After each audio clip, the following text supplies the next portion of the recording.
Rich but redeemable.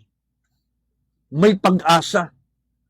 From hoarding to honoring God. Mula sa ating pagiging makasarili sa yaman, sa pagiging selfish and self-centered, from hoarding to honoring God.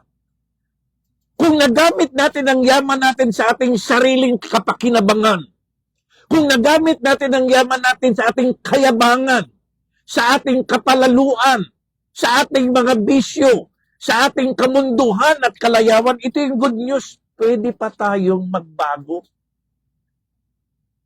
Redeemable. May pag-asa pa. Pwede pa nating i-redirect ang yaman natin from selfish to significant. From mind to mission. Sulat niyo po ito sa inyong comment section. From selfish to significant. Mula sa pagiging makasarili, kapatid, gamitin natin ito para sa Diyos at para sa ating kapwa.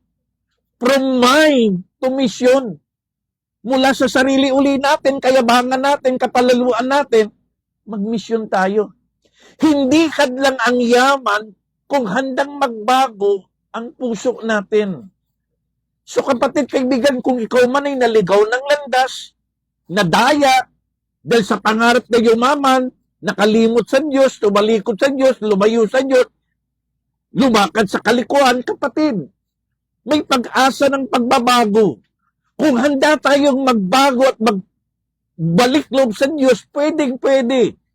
Even the rich are redeemable when surrender beats our self-sufficiency. Kapatid, magbalik loob tayo sa Diyos.